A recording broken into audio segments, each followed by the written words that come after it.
This week on the Linux Action Show, it's our big review of Fedora 13.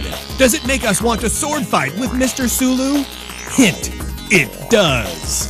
Mandriva is up for sale. Is it because they are French? We discuss. Details on the next release of Android CODENAME FROYO are out, and it looks tasty. Then the Humble Indy Bundle has brought it more than $1 million. But just how much of that came from Linux users? We break it down. All this week on the Linux Action Show.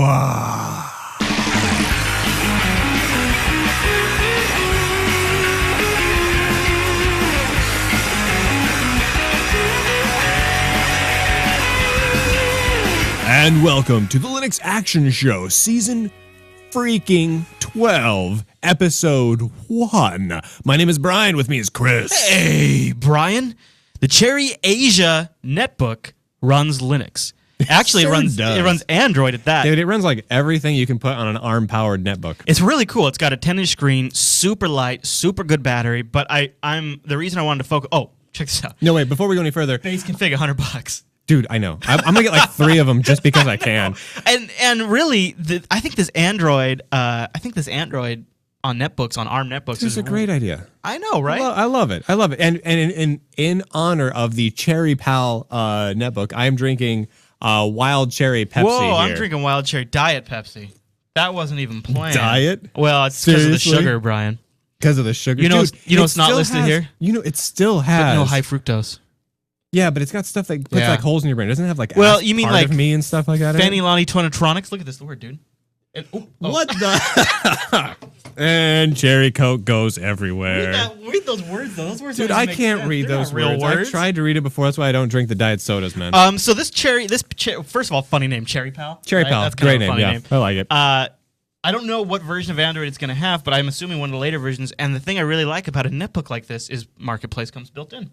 Yeah. You get the Android, so you get a netbook with a built-in Marketplace. Now, here's the thing, though. No touchscreen, right? No. But see, how do you do Android without a touchscreen? I know. Well, I mean, I guess it's doable. I think they're working on that. But still, that's a pain. I think they're working on that. Dude, if they could come out with a touchscreen Cherry Pal for like $50 more, I'd buy 11 of them. But you know what happens as soon as you want a touchscreen netbook? Because, I mean, you look at this thing, the first thing I'm going to want is I want that screen to swivel around as soon as it's touchscreen. Tablet. Yeah, I want to be able to pick that up and go. Yep. And if you weren't watching the video version, that was me rotating the screen and setting it down. You know, it's funny. What that turns it into, spec-wise, almost identically, the always innovating touchbook, which has been driving me crazy because this thing has been out for a while now. Yeah. And I've been trying to get my hands on one, and they are shipping really slow. I know they're a really small company, but man, that's what I want. A little ARM-powered, massive battery life netbook that kind of convertibles itself into a... into a tablet. And when you talk about being able to swivel the screen around and make it a tablet, it also makes you think of the little web book that we reviewed not too long ago. Oh yeah, the little, which has just recently had a price drop from $6.99 to $3.99. Thank God.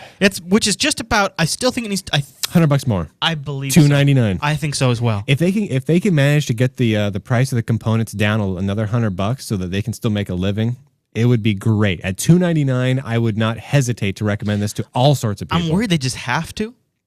I'm worried they just have to. The thing is, that screen is a really expensive screen. I know. They put this gorgeous screen on it, and if you guys haven't seen the review, go look on the internet until you can find it. We're up there somewhere. It's out there somewhere. It was like early last season. Yeah, it was season 11 somewhere. But the screen on the little webbook is phenomenal. Mm-hmm. It is gorgeous from all viewing angles, and so they spent a lot of money on that component. And I love the card interface. The main, I think, complaint probably was battery life. Well, but it's not a laptop. And that's the thing. They kept pushing it as it's a home network appliance. It's a little tablet. I know. And you want to But it never becomes tablet mode though.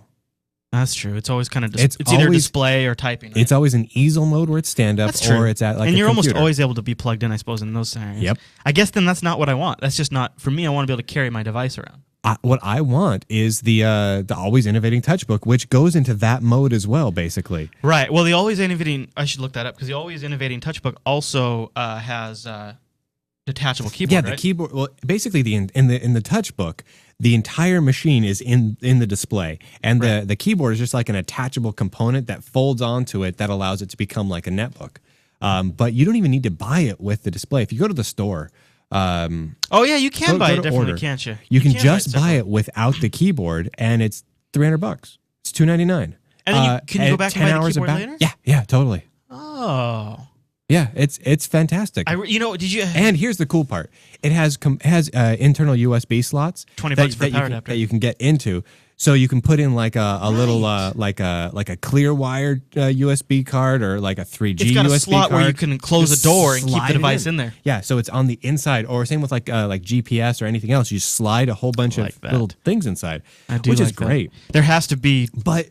The thing is, if you look on their order page, they're still saying that they're like 2 months out, something like that. Yep.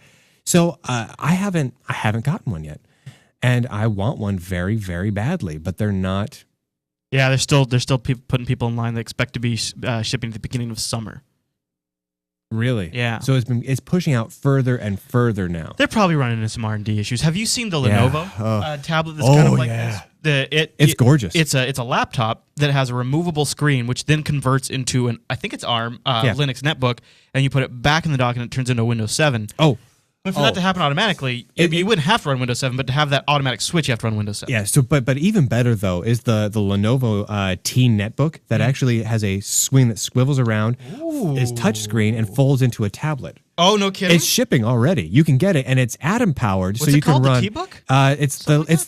Just go to Lenovo's website. Netbook. It's one of the Lenovo netbooks. IdeaPad. IdeaPad. Yeah, IdeaPad ST, the one on the right there. The S10-3T. View models on the right there. The mini tablet. Bottom Gallery right. too. There's gallery. Go to the bottom right there. Bottom right. View models. Where is it? View model. Oh, yeah. mini tablet. I see what you're saying. Yeah. Oh, okay. Boy, not bad. So that's it. So notice it kind of swivels around. $550, but if you figure the iPad is around cheaper. $500. Yeah, dude, it's cheaper than the iPad for what you get. You get a keyboard with it. It's a netbook. It's a touch screen. It's running an Intel-based processor, so you can run Ubuntu 10.04 on it. You can run Fedora on it, whatever you want. I have a suggestion for Lenovo though. Maybe some images of your product that are bigger than 120 by 200.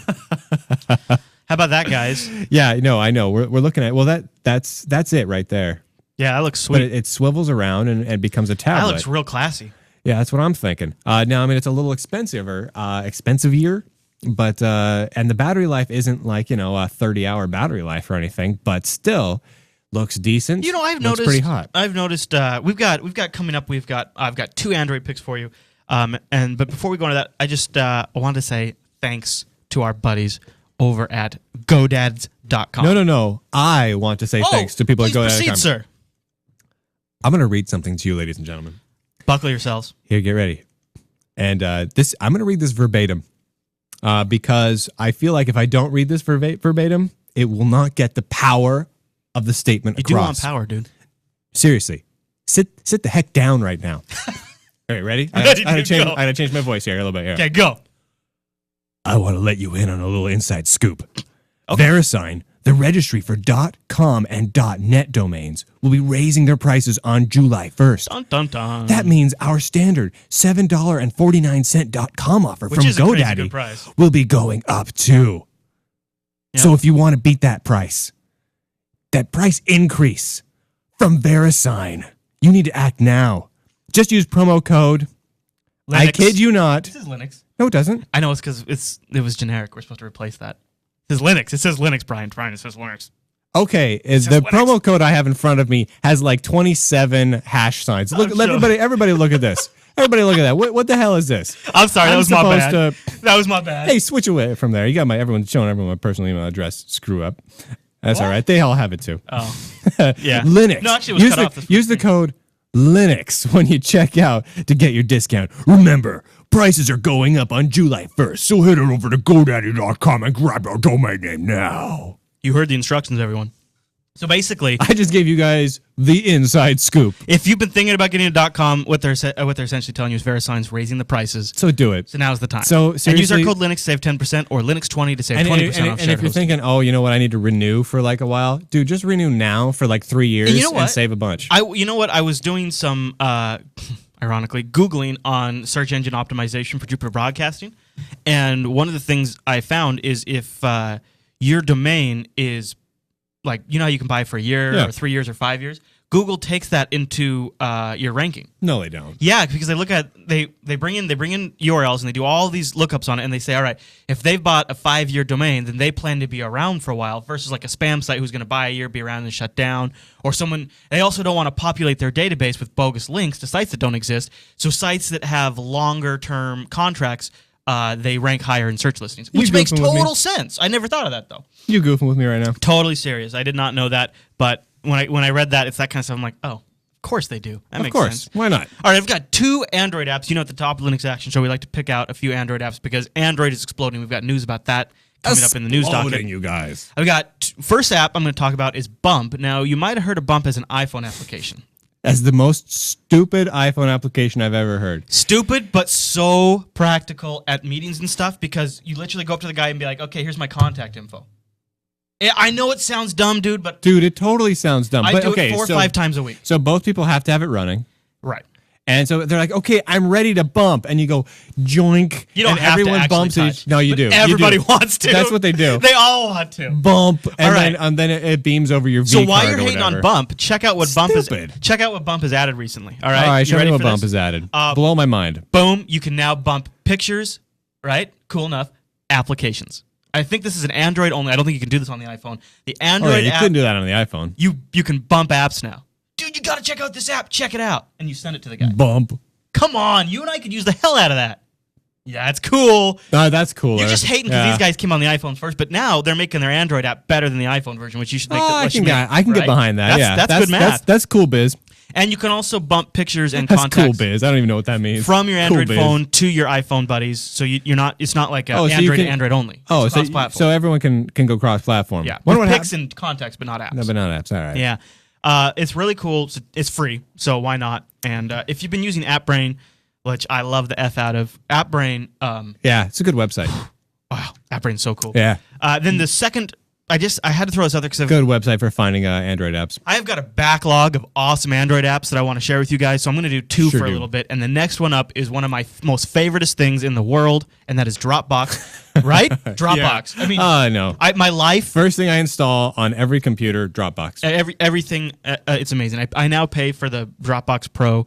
Well, we kind of had to. Our Jupiter Broadcasting thing is so big. One of the great things we can do is we put all of our show files, which is a lot. We come up with new artwork, we throw them in there. New sound clips, we throw them in there. The idea being you can edit from any machine that has the appropriate software as long as you have Dropbox. And now there's Dropbox for the Android phone. Now, it doesn't run in the background in sync yet. Maybe someday they'll add like a sync to the SD.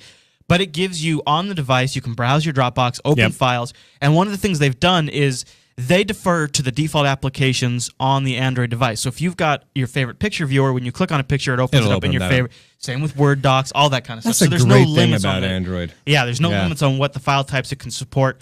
And this is kind of like a little Android tip for you guys. If you take your Android phone and you go into the settings, if you haven't done this, check it out. I hadn't had any need to go in here. Go into your settings and then go into the search area. The search backend on Android is pluggable. Yeah. So it doesn't have to be just the web. You can go into there and you can set like what other resources might be searchable on your phone. And a lot of applications will automatically add themselves to the list, but not Dropbox enable. in there? So now, from the global Android search, I can search all the contents in my Dropbox. That's cool. I also realized that I didn't have Remember the Milk. Mint.com or Dolphin is on here. And then I've got another app coming up that I'm going to tell you about that really blows the built-in search out of the water. It is crazy. Awesome. You have to take a look for that. I've also got a home screen replacement application that I've been using. I'll talk about that soon. So many things coming up with the Android picks. And if you've got some that you love, head over to jupitercolony.com because we have a section and we have a subform in the Linux Action Show area for Android picks. I love that. That's phenomenal. I'm so happy Dropbox is... I just have so much great stuff in my Dropbox, and now that I've got it on my phone wherever I'm at, I'm a happy boy. You can't beat it. I'm a happy boy. It's free. You can't beat it, Chris. All right, Brian. You don't beat that. You can't beat it. You can't stop the signal. That's what I'm saying. I was going to say, you can't stop the signal. You can't stop it. All right, Brian, let's do the news.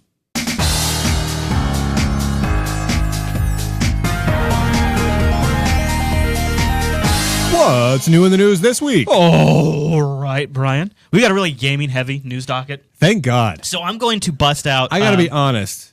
It has been driving me crazy how little gaming news we've had. Well, you and I have been talking about we should just, because there haven't been a lot of gaming news, we should just... There's stuff out there that people just aren't really reporting on, so it doesn't become news, but it's out there. So we were going to go out, cast our nets, and I think we still might do that. Do like a gaming-focused Linux action show. We should, because there's a lot of games that we've covered in the past. And, you know... How cool would it be to go back and like pick some of our top games and then check where they're at now? Because I was just checking like on NextUIS, and they've just done a whole update, and there's also been a branch of NextUIS with a whole new graphics set and all that kind of stuff. So they've improved a lot. Mm-hmm. Yeah. I think we'll do an episode on that. I think we should. Soon.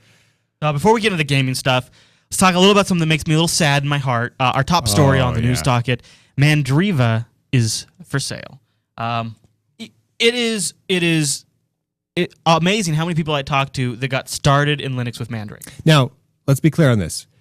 The company the Mandriva, the company, has stated that they cannot continue to be profitable unless they sell themselves. Yeah, and they need to sell the company off in order to basically survive. And there's already a French firm kind of lined up that says they're in negotiations to buy them. Now, Mandriva themselves are also a French company, so it'll stay French, which is probably a good thing for the French people out there.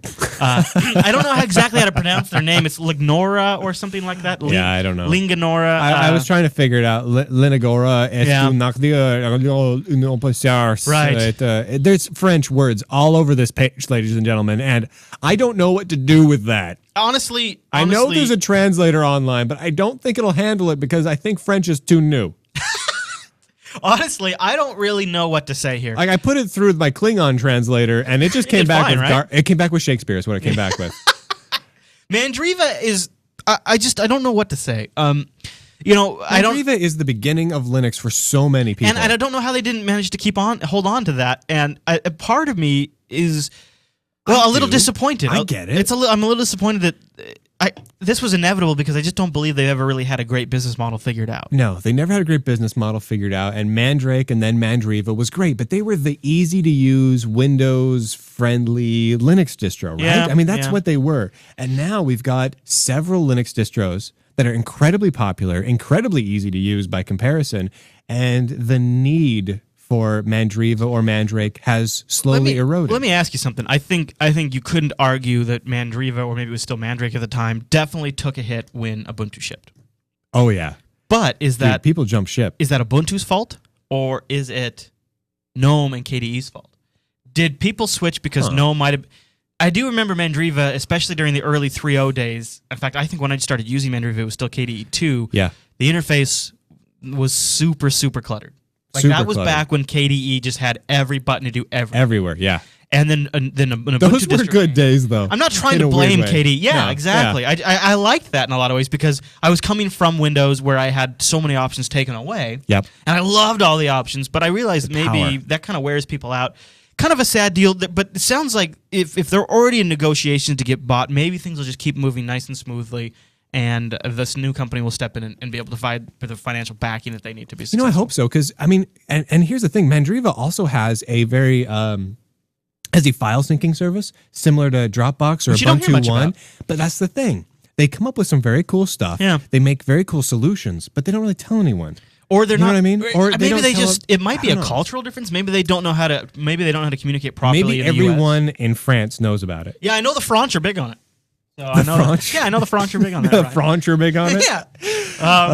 That's not us being ignorant. That's just us being kind of jerky. Trying to be funny. Okay, people in France, we like you. Yeah, we do. It's cool. Don't worry. You guys gave us toast and fries. Mm-hmm. What else did they give us? Pain in the neck. I mean,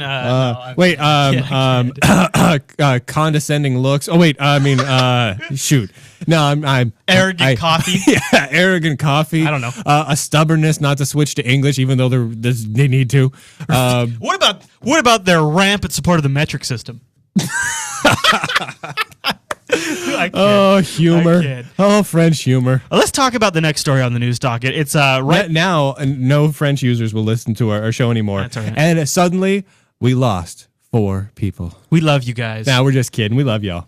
Next story is goes back to I mentioned we might be talking about Android news. This story is unbelievable. So Android 2.2, what was Fryo? Yep. frozen yogurt. Coming out, the early benchmarks, of course, is early I stuff. do love frozen yogurt, guys. Did you see they made like a styrofoam frozen yogurt thing? Yeah. No, trust me, I was not totally sold on Android 2.2. I'm just like, okay, guys, you know what? You're updating almost too fast for the platform. Right? Like applications, I love when individual applications update themselves. And that's where they're going. That's where they're going. I love it. But for the OS, I'm like, dude, every 6 months is almost too much for me. The problem is well, okay, for one thing to keep in mind though is the phone manufacturers don't generally push it out for quite a while. Like it took Motorola a long time to get 2.1 out. But you could. But the nice thing about Android is I was running 2.1 long before Motorola. You can like root it and get a new OS on there. But have you seen these benchmarks? Early benchmarks are showing 450%. 450% speed improvement. I mean, just unbelievable. Oh, that's insane, dude. Also, and this is why I just... And that was hugely necessary, too. Because that's been the big problem with Android is speed. It's just been so unresponsive. I totally agree with you. Dude, 450%, I declare that faster. Like, if you get the new Android phones, they're fast. But if they're not bad, if you've even got like a Droid where I have mine clocked at 800 megahertz, it's still a little pokey. Still too slow. Yeah. Though I replaced my home screen, which I'll cover in a future last. But if it was 450% faster than it is now, would that make you happy? Also, now check this out. The version 2.2 of Android Froyo, is going to also include Flash 10.1, give or take, on your opinion on that. And then also built-in freaking tethering over USB or Wi-Fi. Thank God. So they're bringing in Flash, they're bringing in syncing, and then in version 3.0 of Android, they're going to go modular with the applications. So the Android at 3.0, Android OS itself is going to go to a much slower release cycle, kind of like what you were talking about. But they'll update individual pieces. And they've already started doing that with Google Maps and Google Goggles and Google Voice, and they're going to start revving each individual component separately, so that way carriers can opt to pick and choose which pieces they want. Yep. Also, people, if the carrier chooses not to include that section, that portion of the Android OS, you'll be able to go up to the market and just install it yourself. I like that a lot. Yeah. Yeah. And like you said, then you'll have a lot less releases. So, crazy speed improvements, built-in tethering, Flash if you want it. You want it? Come on, dude. I don't want it, dude. I don't want it. I don't unless I can turn it on. You totally. Well, you don't have to get it and have it on all the time. As long as it's not built into the browser. Option. I want to be able to toggle it. Oh yeah, that would be nice, wouldn't it? I don't want to accidentally go to a site and like have my whole phone run super slow while it waits for a Flash object to load. And like if you go to like the wrong site and they have like a 720p Flash video embedded and your phone's sitting there trying to suck. Yeah. So, no, I hear you. But you know what would be really cool? I'm just saying, Air.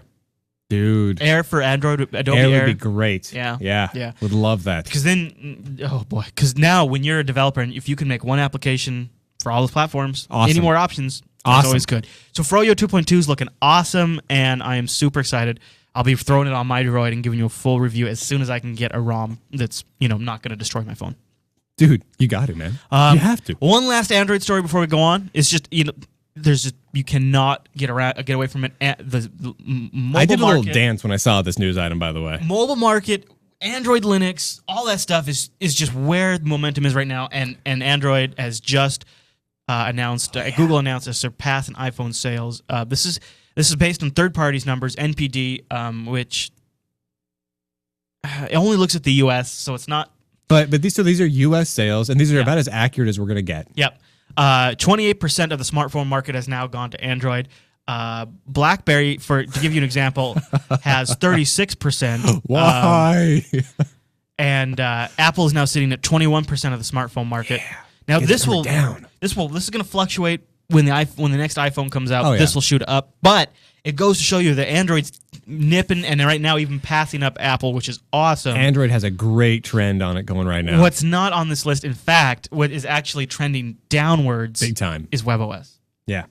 Well, but I mean, see, that doesn't reflect the current changes in the marketplace. That doesn't reflect the fact that Palm just got bought by Hewlett Packard. Well, and these are only sales. So it doesn't exist. It doesn't account for established market base. Right. Yeah. So these are just new, fresh sales. So honestly, until things get really stable on the WebOS front, we're probably not going to see much of anything on that. Yeah. Yeah, and who knows with HP? I don't know if we talked about that we must have talked about it on the last Linux Action Show, but HP buying Palm Could be huge for WebOS. That could change so much. And I really get the whiff, the smell that they're going to go tablet, which is awesome. Sniff around that one? Yeah, I could smell a little tablet off of it. Well, they did talk about it. Yeah. You probably got that whiff because they had like pictures. They had pictures and a slide that those were mock-ups. Those were mock-ups. I know they were mock-ups, but HP. Yeah. But that's like Apple coming out with a slideshow that says we're going to release a tablet. Yeah. And everyone going, well, they're not really going to release a tablet. Well, they didn't say they're going to release a tablet. I've got a hankling that they might release a tablet. They said they're going to try to retool the operating system for larger form factors. That's what they said. And then they showed a picture of a tablet. But it could be a larger screen, dude. Have you ever used the if it's a larger screen, it's a tablet. That's true. Have you ever used the Pixie? Yeah. It's ridiculous how small that screen is. It's hugely tiny. The buttons are unusable. It is. I'm sorry. The Pixie is unusable, and the keyboard is worthless. The keyboard is totally worthless. I like the Palm Pre. The Palm Pre is a really cool phone.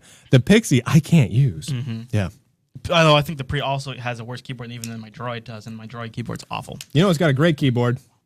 Nokia NA10 internet tablet. Probably the N900. N900 does too. Yeah, it's a great internet. Oh man, good keyboards. Let's talk a little video games. Biggest story probably this week has been the indie software or the Humble Indie Software Bundle, where you could name your own price and you got. What is that, I think they just called it the Humble Indie Bundle. Yeah, has more of a ring to it. Yeah, it's the Humble Indie Bundle. Well, yeah, was it 5 games? 4 or 5 games, and it was unlocked. 4, and then it was 5. Yeah, and then they unlocked, and now they reached 1 million sales. Yep, and they unlocked the source code to one of the games. No. Right? Petalumba or something like that? No. Scroll up here. All right. Here's what we got. So World of Goo. Now that's not going open source. No. Aquaria. Not all of the games. All of them but one. Aquaria, Gish, Lugaru, and Penumbra Those Overture. 2 are open source. No. And these are going open source. Oh, really? Yes. Okay. So here's exactly what's happening. Now World of Goo. That's cool. Great game. Obviously. Just an awesome game we've covered on the show before. Yep. Now all 5 of these games run on all 3 platforms. Yep. They run on Linux. 4 of the 5 are going open source. Which 2 is of them are already open source or most of the way open source. Very cool. The other 2 are in progress. This is so awesome. Mm-hmm. Mm-hmm. Off the charts awesome. And why'd that happen? Because, they hit $1.2 million. Yeah, so they said in sales. And we were kind of reminiscing before the show. This kind of reminds us a little bit of those Mac bundle deals that you could see sometimes online. Yeah, you know, they reach a certain number in sales, and then everyone gets a bonus. And instead of doing like a donation deal, although I think there is a donation deal here too. So they did an open source. So did you buy this? I bought it. I haven't played it yet. Okay, so I bought it. Some great games in here, by the way. Well, 1 or 2 of them I don't care for, but honestly, most of them are really good. I'd never bought World of Goo last time, and so I bought it this time just to get World of Goo. See, I already owned 2 of these. Yeah, but So when you bought it, you got the chance to select how much you would send to the Electronic Frontier Foundation or to Child's Play charities. I thought that was really cool. Mm-hmm. Of course, I didn't because I hate children and freedom. Oh, so I just sent the money to the developers. But I'm just kidding. I'm looking at one of the games that went open source. Yeah, Penumbra. Gorgeous. I haven't played this yet. Scary game. Oh, looks good. It's kind of a horror. I'm excited to see what comes from this. Thing. Oh yeah, look at that robotic spider. Yeah. Oh, that thing looks freaky. Oh, that is not good. I don't like that. But no, so there's a couple things to note on this one. Go back to the main page for it. Scroll down a little bit here. They put together a chart. Oh yeah. So check this chart out. It shows you the average contribution per platform. Just interesting. This almost reflects exactly what you saw, doesn't it? So this is highly interesting to me. So of course, most of the sales, most of the revenue comes from Windows. Of course, Mac sales. In fact, there were more Mac sales than Linux sales. Yet, because Linux users contributed more money, right? Then that Linux overall was a bigger source of revenue than the Mac side, significantly. This is the same. I mean, we're talking by like $100,000 difference here. This models your experiences as well, right? Exactly. So as soon as I start releasing Linux software, when I have them out for Linux, Windows, and Mac. Holy crap! Somebody anonymously paid $3,333 and 33 cents. Yeah. Actually, there was someone on there who and someone contributed 1,337, which is lead. Yes. So very adorable. So go back to the other stats side. So if you look at it, Windows users contribute $8 on average. You can contribute whatever you want to this. They chose $8. Remember here, this was going to children's in hospitals This was going to your freedom. And this was also going to developers who were, for the most part, very, very small companies with like one developer or maybe like a handful of developers. The people that need it the who most. are barely struggling to survive and have starving children who are walking around with crutches asking for porridge. Windows people give $8. That's what they give. They're like, oh man, those children, here's $8 to split like 27 ways. Mac users are like, you know what? We'll give a little bit more because the only thing we want to do in life is be slightly better than Windows users. That's our entire goal. So they give $10. Linux users, now I'm gonna say how much they gave, and then I want to talk to you a bit about these statistics. They gave $14.53, almost twice as much as Windows users. Over $4.50 roughly more than Mac users. This is a significant increase. Interesting that, and you've got to figure most of the people buying this probably bought it while at work, during the working day. But they could have bought it for home. But statistically, that Probably means that they were probably running Windows. Yeah. They probably weren't running Linux at work. Right. So that means the statistics are going to be skewed. Because there's going to be more Windows users? Right. Well, but on the flip side, all it would take really is for these two top contributors to be Linux users. No. Yeah. No. If you do the math. Because look, they only made a total sale of 138,000. Right, but if you do the math. So if all these, well, not all these, but if the main top people are Linux users. Certainly, and honestly. But that doesn't disprove what you're saying anymore. I'm just saying. Right, it doesn't disprove it, but. It could be 15 Linux sales and all really high numbers. No.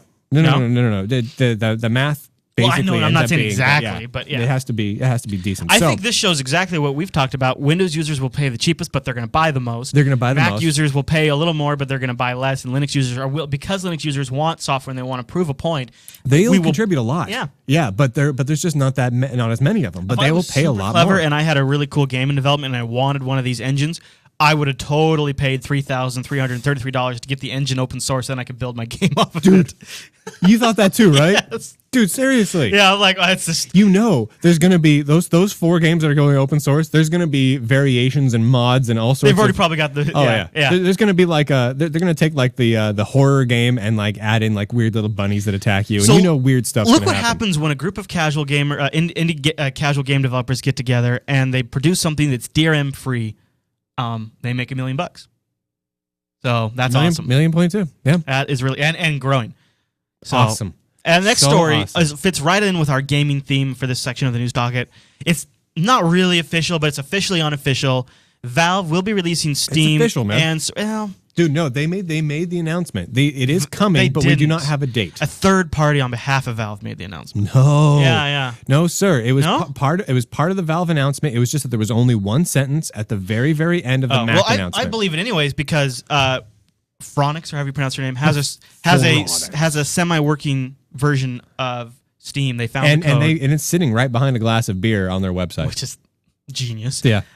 So I agree. So they actually got a semi-functional version of the Steam client. It already built. They just had to compile it and put it together under Linux. Awesome. And then the source engine.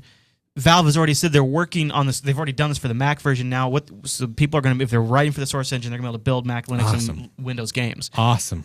So Steam just came out for the Mac, and now Steam is probably going to be coming out soon for Linux. It's official. It is coming. Huge. We do not have a date yet. And what I love that Steam is doing is your save points move across all platforms, and you purchase one game, and it goes across all platforms. I love that. I don't know what Steam's going to be doing as far as DRM goes and things like that on the Linux side. But if you have a problem with DRM, then don't use Steam. You're just going to have to nut up, and if you want to play video games on Linux, you're going to have to live with DRM. And that just means if you don't want to do it, then you don't play video games. And that is your choice, and I totally support that. Or you do the Humble Indie Bundle ones. Right, you play those kind of games. So but if you want to play Half-Life and Portal on Linux, you're probably going to have to nut up. Yeah, you're going to have to nut up a little bit. But honestly, come on. 99% of us on the Linux side, we're fine with that. Yeah. I mean, it's not like they're asking for our entire OS to be restricted by digital rights management. They're talking about like a game or two. It's you know what I mean? It's not that big of a deal.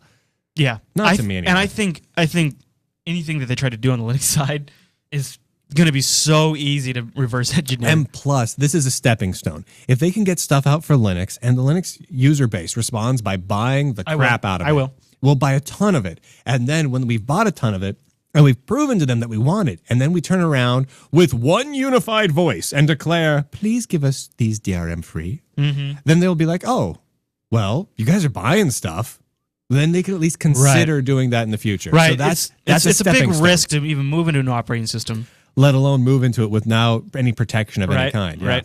Yeah, I could see that. So it's great. I love it. I'm really excited. Really excited. The Steam, the release, they rolled it out on the Mac, and you would think that at that point, everybody would be downloading the client, everybody would be downloading games. Oh, yeah. You'd think their store would just be slammed. And while there was a few hiccups with like the store loading correctly and stuff like that, it worked. They have an amazing content distribution network. So I was able to download Portal at like 2 megabytes a second, despite it being like crazy popular. So that's very cool. I'm excited. All right, let's move on. I'm super excited. This has become a hot topic of late, especially if you are a fan of Leo Laporte, the tech guy. Facebook has made some changes recently. They're a little freaky about privacy issues. Yeah, they are. And so there's a group of students, interesting that Facebook also was started by students, that are going to... 4 students, yeah. Yep, that are... In fact, I don't know if it's still in this shop, but one of them had a little Unix sex joke on the chalkboard that made it into like the New York Times or something. Awesome. Diaspora, I think is how you say it. Diaspora. Mm-hmm. Student made Facebook, privacy respecting. Their unique take on it is your personal data won't be stored on the server. It'll be stored locally on your client using like an HTML5 offline functionality thing. Really awesome. Full-fledged GPG encryption on your data. PGP. Wow. I don't actually think it's going to be PGP, but it's the same thing. That's what it says. I know. I just don't. I read somewhere else they're using GPG on the server side. Oh, okay. But it's PGP, right? It's the thing. It's GNU privacy, whatever. I also really like the idea that they're going to allow you to do federated, your own local Facebook-esque Diaspora servers. The chat room's already going wild here. They demand to know what the Unix joke. I don't have a super high res of it, but I'll try to show you guys. Oh, there. I don't have a very good picture of it, but it is. So what he said was unzip, right? Clever. Yeah. Mount. FSK, FSCK, FSCK, unmount.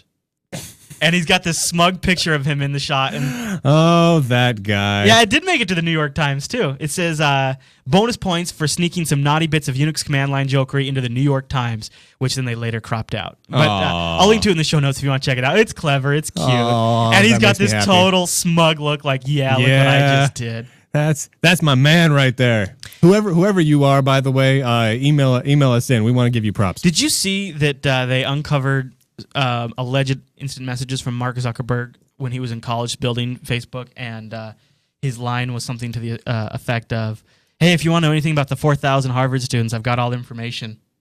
What? Why do you have that? And then he wrote back, "Because they just trust me, dumb Fs."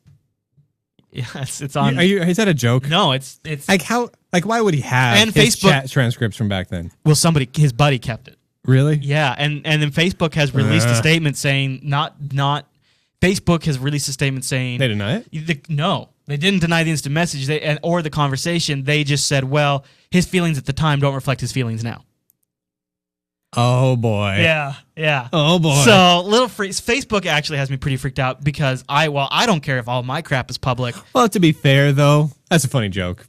Yeah, it's good. I mean, Mr. Facebook, man, that's a funny joke. That's so good. I understand that. Honestly, if some people saw my instant message chat transcripts, they would assume that I hated every religion, every race, every form of animal on the planet, and that my only desire was to make the planet explode in a fiery ball of puppies. And who knows what they would assume if they saw my chat transcript. Sure. I say so many tongue-in-cheek things. But it is a little freaky when he's got 400 million users. Yeah, that's the thing. And so many people put their phone numbers on there information. And pictures and all this stuff, and the way their system works is a little scary. So I'm excited. If nothing else, competition is good to make Facebook step up their privacy game, hopefully. Yeah, actually, a little bit of criticism in this regard, maybe it'll be good for them. Yeah, exactly. Yeah. Well, Brian, unless you got anything else you want to throw on the news docket? No. All right. I do not want to say anything else. We've got a big Fedora. We got to talk about Fedora. All right. Well, that's all the news for this week.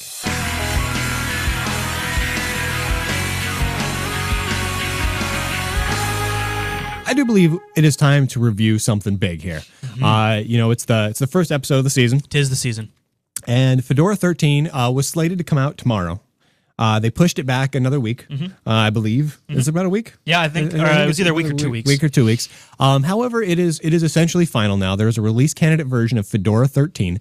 And so we thought, now's the time. Let's do a nice, big, Herkin review of Fedora 13 right on the eve of its launch and kind of give it a what for, with the understanding that there might be a handful of little bugs and tweaks still happening. So we're going to be cool to it. If there's a couple of bugs, we're not going to just destroy Fedora. It's still in development. Cool. It's so close. We want to take a look. It's right at the end. So honestly, I think there was some debate internally about whether or not to delay it. So I think a lot of people feel it was ready and a lot of people didn't. So I think it's okay. Yeah. Now, we talk about our test systems, what we tested on. So I tested this on raw hardware. I threw this on my EEE netbook to start with. Oh, nice.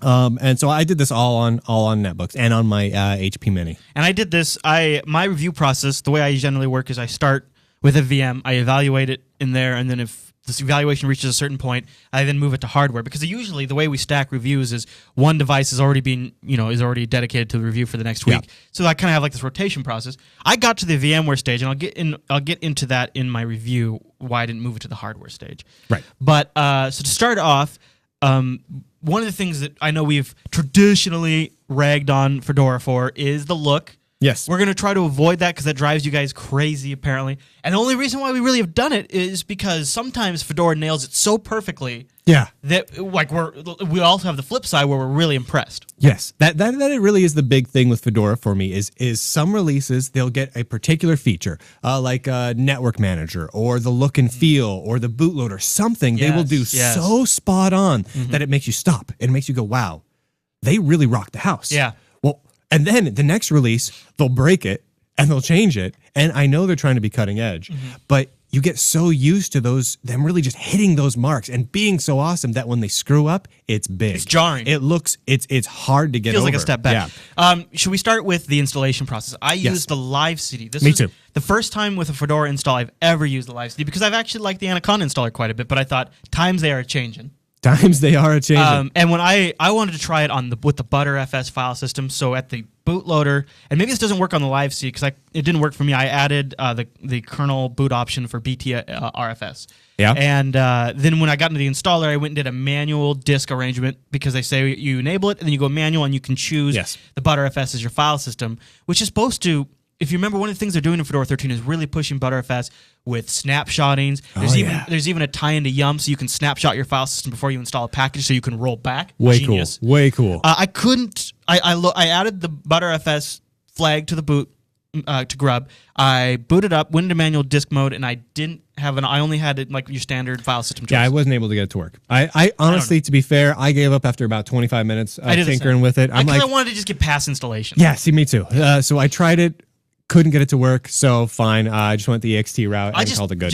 I know it's probably way too late for this. It would be nice at the boot screen to have Fedora 13 installation with Btrfs as an option. Maybe make it the second option on the screen, because Fedora 13, Fedora guys, I've gotten so much emails, Twitters, forum posts. Everybody wants to try out Fedora 13 for Btrfs. I know that hurts because you're like, oh, we're doing all this cool stuff. No, butter. It's Btrfs. They want the butter. If you can make it easy to flip that on, that would be huge. Yeah, my hope is that's what they're delaying the release for. I don't think so, dude. Maybe they're like, you know what, butter's not working, so we're going to really focus on it. Yeah.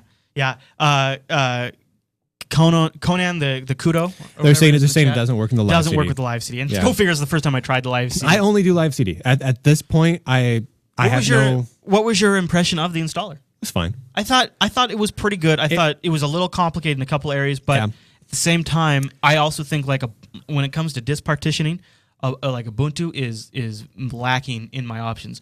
Fedora is like, oh, you might use us in the enterprise, probably from their Red Hat Enterprise. They roots. do give a lot more. So hey, you want to set us up on a SAN? Hey, you want to do this, that, all this really cool options, but also it was a lot at the same time. It's a lot for a new user to get a hold of, but then again, Fedora is more for the power users and the enterprise anyway. My actually bit of happiness with the installer was that it worked. And fast. It does this decompressing image thing. I don't know if that's actually an image they're loading to the hard drive or what. But it's fast. It was fast. It was great. It was impressive. Fedora 11 and 12, both the Live CD installers, just exploded for me. Like I just couldn't get them to work. Oh, really? Like I got them to work once every now and then. And Fedora 13, it worked.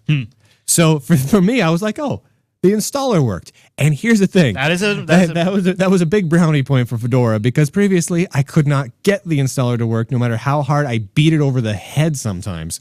But that pleased me. It was a little more complicated than I would have liked in some spots, but it was good. It worked. So let's take a look at Fedora 13. So first of all, I like the background. I like it. It is pretty pleasing on the eye. You know what initially was nice. You know what was initially missing nice for me, which is funny because it's just so brand new. I really like the Ubuntu Me menu. I like the integration of the Gwibber and the chat. I miss that too. You know what I miss? I miss the fact that you go over here into the internet section and we're really missing a lot of stuff. Like if Fedora 13 out of the box doesn't feel like a very internet enabled operating system. And to that point, the first thing I wanted to do was replace Firefox. So it took me a second. I found their software installation. Yeah, let me bring that up here. And my issue is I searched for Chrome, which is an open source project, but I guess maybe it's not GNU, so maybe they didn't include it. But right. I searched for Chrome, couldn't find it, and I searched for a few other browsers that I wanted to try, and I couldn't find them. You can find some of the basic stuff that comes installed, but the second you wanted to kind of go outside that, I had to go and also.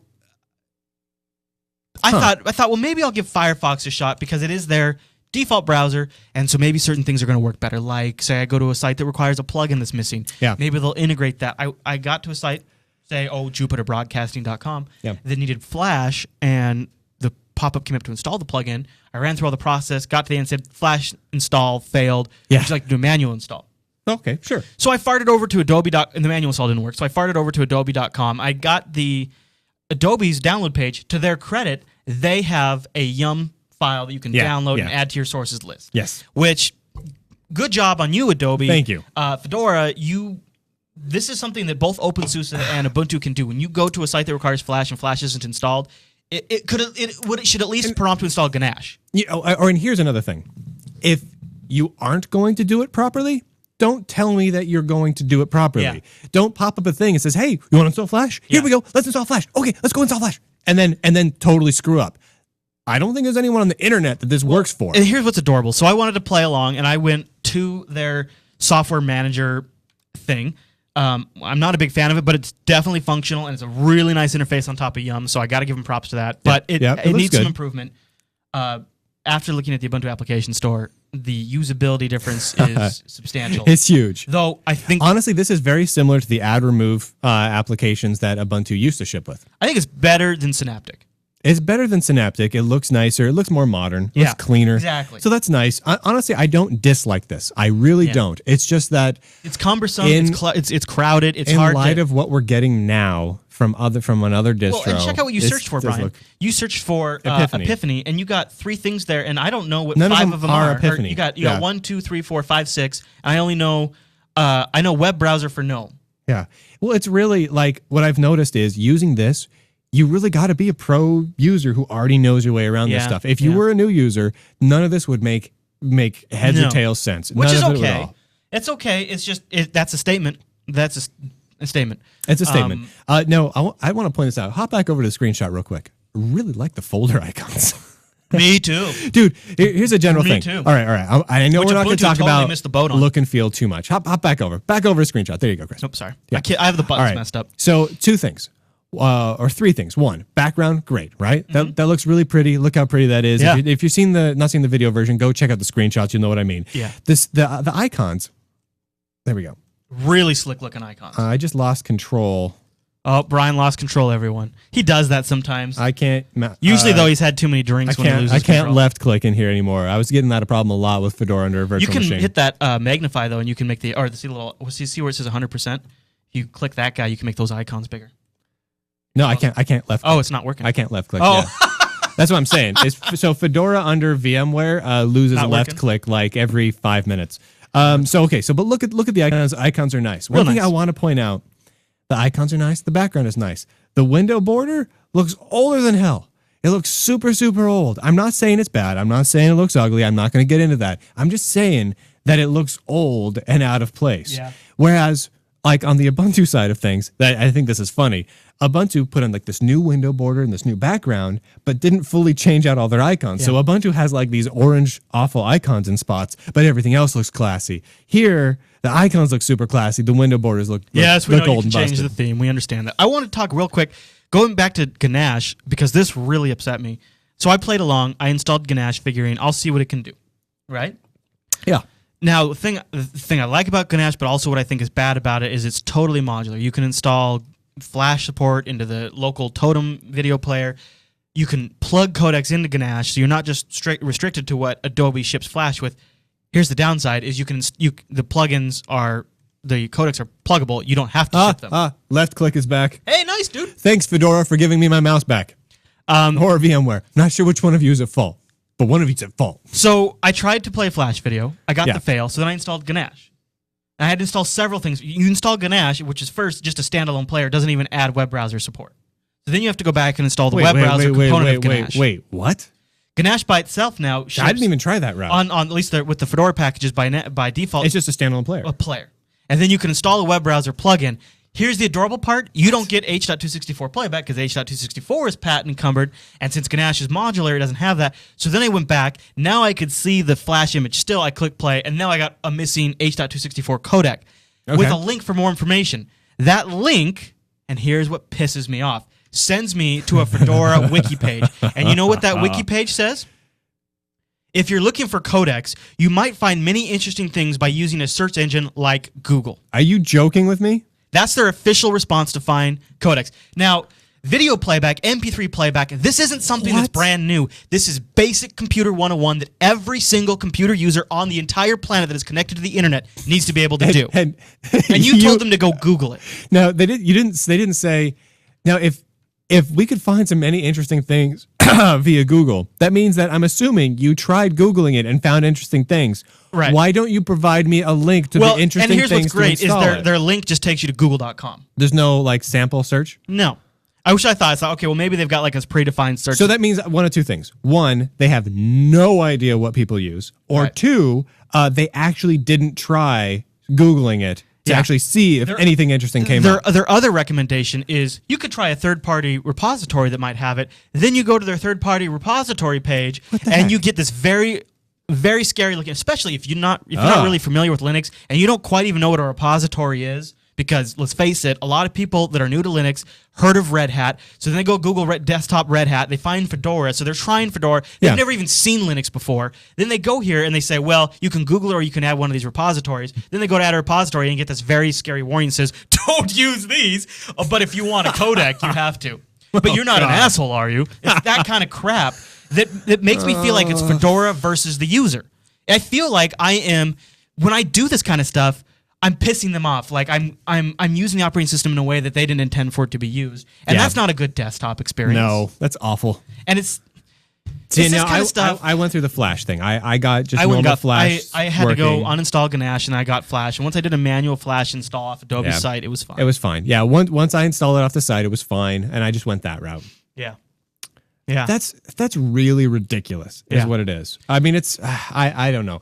It's rude to the end user. You know, so that I'm glad I didn't go down that route because otherwise my my review of Fedora would be very, very negative. Part of me, SE Linux is their security framework that really probably needs to be worked out, and Fedora's kind of taken a usability bullet for the entire Linux community here because they're really working out SE Linux on the desktop. Yeah, and they've built in now like an SE Linux troubleshoot. I think if you go to the applications menu, there's like SE Linux troubleshooter. Yeah, no, check this guy out.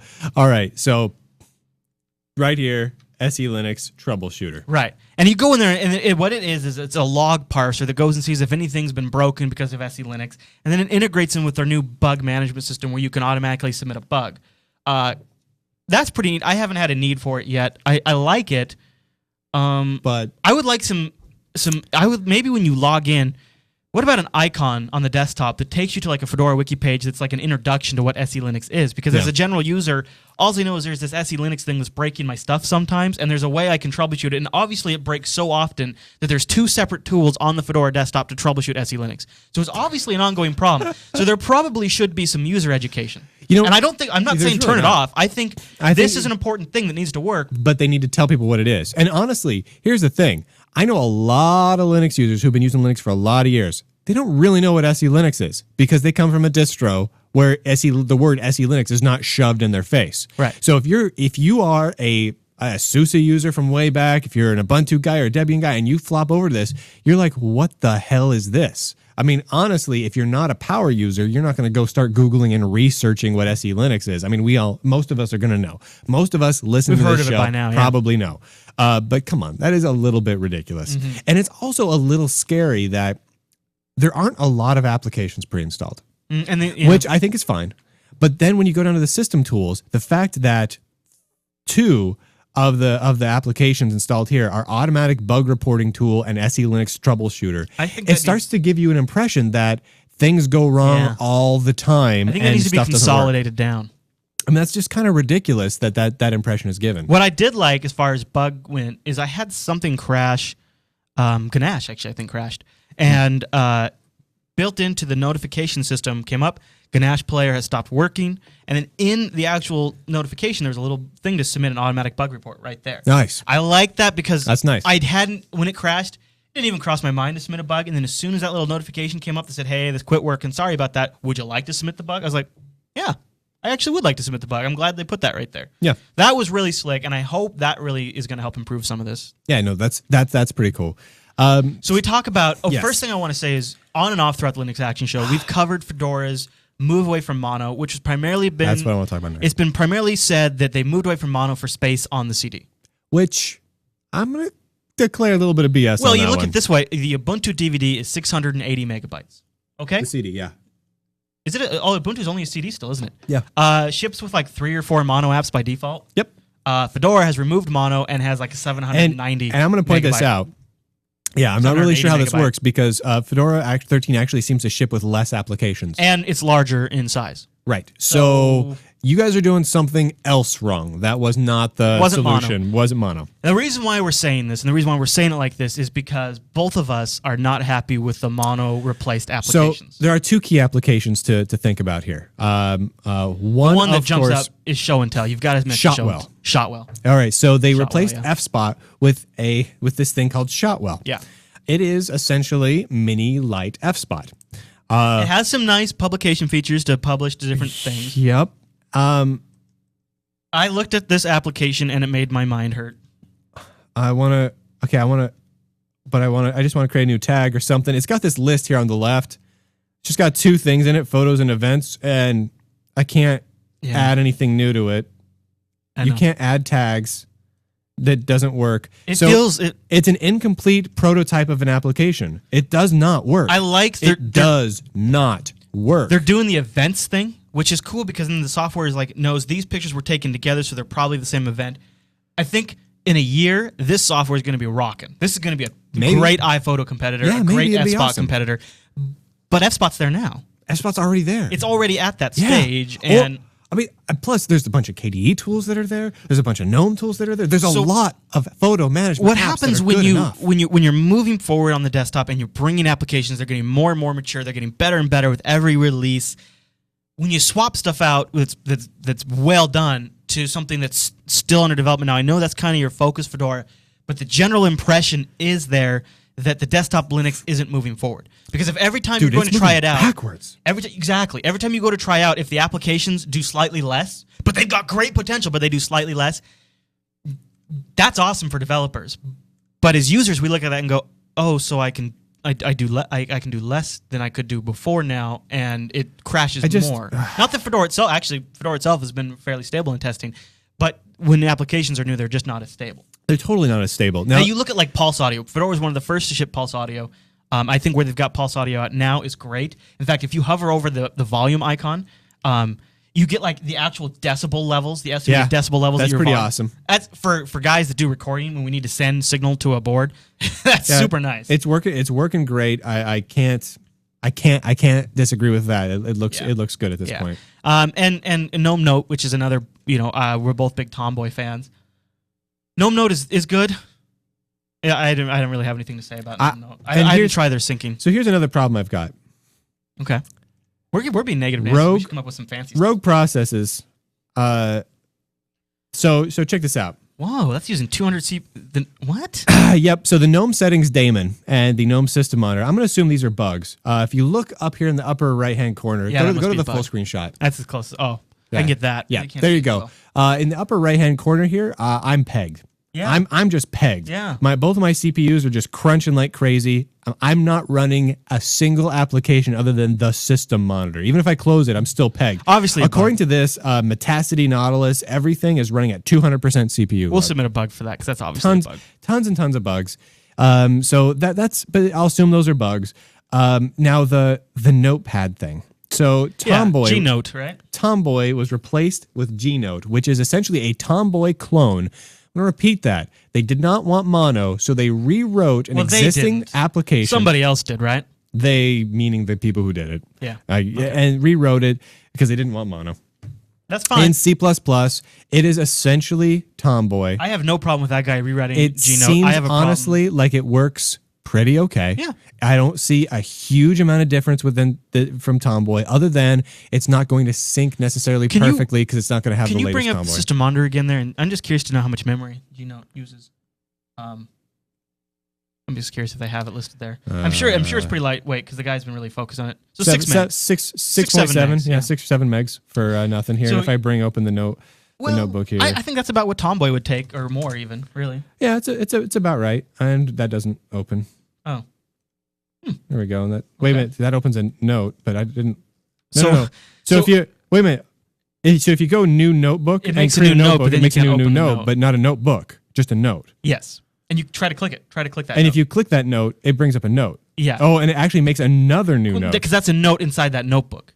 But you can't open the notebook. Okay, so I take it back. This is worse than Tomboy.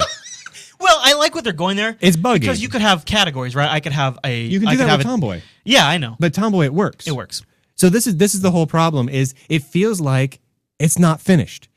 Not that it's buggy. Not that it just has a ways to go. Not like, hey, we're Fedora 13. We're blazing new functionality trails. It feels like the applications are immature. It just feels... Well, they're not even finished. The graphics application Shotwell does not work. It does not have the features. Not that it needs to be functional. It does not do anything enough to be useful. I'm sure it'll get there. And the thing is it looks like it has potential, but it's not there for shipping in a distro. Where Fedora has a hard time is they come out after Ubuntu based on their release schedules. Yep. So Ubuntu gets to show everybody all this stuff. Even if Fedora has made some of it or includes some of it, it's like, here's Ubuntu with all these features. Yep. And the issue is this time, and this is not just our opinion, this is generally the overall opinion of the reviewers out there, is Ubuntu version 10.04 is pretty polished. Yeah. We've got a lot of nice features. It looks pretty slick. Has a few things people can complain about, but overall, it's a good, pretty solid good release, and it's a long-term support. Fedora kind of feels like they're taking a bullet for the overall Linux team, where they're introducing this new stuff to get exposure to it. I don't believe, and this is just my personal opinion, I don't believe that's appropriate for Fedora because there's so many new people that I talk to where they go do Fedora first because it's associated with Red Hat. It's Red Hat. And Red Hat is Linux, so then they go get Fedora. In people's mind, Red Hat equals Linux for a lot of people. I think that's going to be changing. It's going to be Ubuntu equals Linux. I think Ubuntu, Fedora, and OpenSUSE actually have a responsibility to the Linux community and the open source community to produce the absolute best desktops they can because they are seen as a reflection of what desktop Linux is capable of. Yeah. And so when Fedora ships a product that has unfinished applications, immature product, it gives this opinion that desktop Linux is taking a long time to get these applications where they're at. It gives this impression that the things aren't really full competitors. Things like the photo viewer, things like the Note applications aren't full competitors to what's available on Windows and Linux. Whereas when you look at it from a Ubuntu perspective, they're close, if not there, or better. And so what happens is we have this really, really, really mixed message. Because OpenSUSE and Ubuntu are looking really tight, really integrated, really polished, and then Fedora's looking good in a lot of areas with a lot of really, really great technology. Like one of the reviews I read online was Fedora, kind of a plain and simple introduction with an amazing power underneath. And that's kind of how I feel about Fedora. Like the stuff they're doing with Policy Kit and Package Kit, the stuff they're doing with SD Linux, the stuff they're doing with virtualization. Awesome. Really good. Really good. And important work. The problem is it's like this amazing engine in a 1983 beat-up Ford F-150 truck. Dude, are you knocking the F-150s from 80s? Because those were pretty epic. Just saying they're good, but they're old. Especially like when you have like a front panel that got rusted out, so you replace it with like one that's the wrong color. Well, and of course because it's a Ford and it's old, the paint's peeling off. Dude, they're like a rock. Also built Ford tough. The windows don't roll down, however. Oh yeah. No, you just bust that out. Yeah. You know what I'm saying? You don't care, right? Because it's only for like 6 months. Yeah, so. and it's just for driving. Of course, in 6 months now your passenger door won't open, but your windows will roll down. That's what it's like with Fedora. That is what it's like with Fedora. Here's the thing for me. For me, overall, I think the chat room's right along with us. I think the chat room's digging. Yeah. Oh, just a point of clarification: the Fedora CD is 699 megabytes. So, and supposedly they took just over a CD. They took out. It's a DVD or whatever. Well, no, you can fit a 700 meg CD. Right. Yeah. So, I just do not buy they took mono out for file size. No, they totally didn't. They did it for moral reasons, and we know it. No matter how much they want to deny it, they took mono out because they don't like mono because it's associated in some ways with Microsoft. Well, and Show and Tell has some potential. I know. Shotwell. Yeah, right. I know. I don't know why I call it. I think there's another one called Show and Tell. Shotwell. One area I like that we're working on down the road is a Mac, Windows, and Linux. Kind of. Yeah, that's cool. All three platforms, one photo. Yeah, manager. I can get behind that. Especially if you could put like all your photos F-Spot on can do like the same thing. It's mono. Yeah. There's no reason F-Spot can't do it, and it's already more functionality. I know. And really, at this point, if I want a cross-platform, if I'm not living in Linux and I want a cross-platform photo manager, I'm probably just going to get Picasa.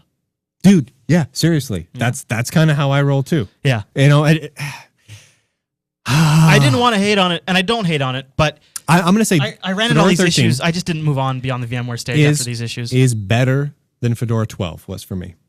It's missing more functionality. Because really, for the most part, you can add all these applications and change all these things we're complaining about, and then you might really have a fantastic desktop Linux. You really might. You're going to spend 2-3 days tweaking it. Oh, dude. I spent a lot more than that tweaking it. And then there's things like the software manager that are you're just going to have that till they have a better version, and I'm sure they eventually will. Oh yeah, for sure. So Brian is attempting right now live on the air to install F-Spot. All right, so it's got all the mono stuff. Look how fast it's doing, like the Yum dependency resolution, and much faster than before. Yeah, this is the one thing. So I mean, obviously, after installing this, it did not have what I needed to do damn near anything. I mean, it had OpenOffice, an old version of OpenOffice, I might add, an older version than any distro is currently shipping. Oh, really? With. I didn't notice. Yeah, it's not that old. It's last year's. Can I make a confession? Like last year's. I'm almost exclusively using Google Docs these days. Are you really? And it drives me crazy. I don't like it. You don't like it? See, no. I'm an OpenOffice guy. I use OpenOffice for everything. I know it. And every now and then I hop over to KOffice. Much for me. I'm a KOffice guy. I do like KOffice. Like KOffice, I love. My problem is I don't run KDE as my default system. In fact, I don't even think I even mostly maybe bare minimum Qt libraries. All right, so now hop over to the screenshot real quick. So one of the things I do like their installation progress. It's reminiscent of the Ubuntu App Store in that it gives you a nice little thing. And accurate. And I also like this. Run new application. After you install it, it prompts you to run the application. All right, let's run it. And it's smart enough to know that if it's not an application, like if it's like a library and stuff, it won't prompt you to run it. So it knows the difference between an actual executable application and like supporting libraries, which is a nice little. All right, here everybody, side-by-side comparison.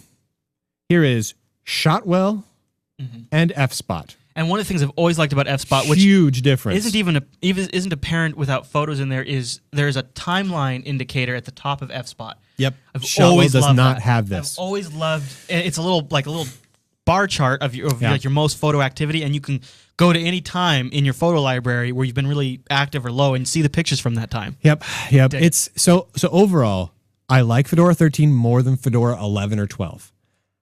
And yet I hate it more at the same time. And it's not because I found that the installer worked better for me.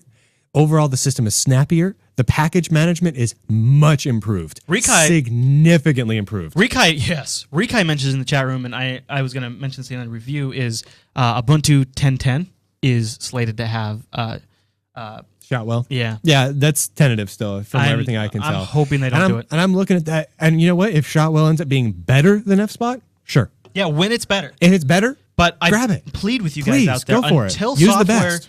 First of all, we've got to get to a point where we don't ship certain software.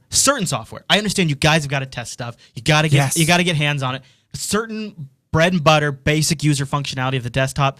Let's please try to get it feature rich. If F-Spot's feature rich, please ship that. Please don't ship unready products. Once Show and Tell or Shotwell is ready. Sorry, I don't know. When Shotwell is ready to ship, I'm all about it. It's okay. I was convinced it was called Showtel. And you know how I can install F-Spot if I want it? Well, I could also install Shotwell if I wanted it. Exactly. So the idea that we have to swap out existing working functionality for non-existing with a workaround of being able to use an installer is stupid. Yep. It just doesn't make any sense. It obviously at that point the entire purpose for doing it is some sort of ethical, moral thing. And if that's the case, say so. If you guys on the Fedora team have an ethical and moral dilemma here, and that's your reason, just tell me, and I will give you a high five for it. I will, in my review, I will say, if that's what you're looking for, this is the distro for you, and they did a great job of it. Totally agree. But if you're really coming out with this BS thing of, oh, we needed an extra $312K for this or that we could have gotten somewhere else, but we wanted to sacrifice functionality, I'm going to smack you upside the head and tell you you're either lying to me or you're doing a bad job. Yeah. I don't think you're doing a bad job because I see the quality of some of this stuff is off the charts. Some of this stuff is awesome. And innovative. Highly. So I know you guys aren't dumb. I know you guys are trying to do a good job. So just be straight with us. Be straight with everybody about what it is you're doing and stop beating around the bush on it. And before we go on, this gives me a good chance to mention our latest sponsor. If you wanted to make fantastic software for the desktop Linux, you should definitely check out Illumination Software. Illumination over at radicalbreeze.com. You can visually develop software for Fedora 13 if you so wished. Nice little Python GTK applications, Chris. Yeah. And then when you're done with it, you could move those applications over to your Maemo-powered Nokia internet tablets. Ooh. And you can do it all without writing a single line of code. It's glorious. And if you do it really, really fast, you can buy it cheaply. Oh, yeah. Yeah. Limited time. $29 for a very limited time. Head over to radicalbreeze.com. There you have it. All right, everyone. Well, I think that wraps up our review of Fedora 13. We'd love to hear your feedback. Head over to jupitercolony.com and let us know what you think of the new release. And that brings us to the end of this week's broadcast. Yeah, buddy. I want to thank everyone for tuning in, for joining us for this fancy occasion. This first episode of season 12 of Linux Action Show. It's big time.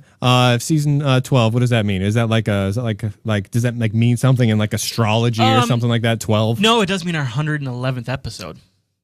Really? Yeah, it does. And we're almost up on our anniversary again. I know. June something, right? Will this be the June third or fourth year?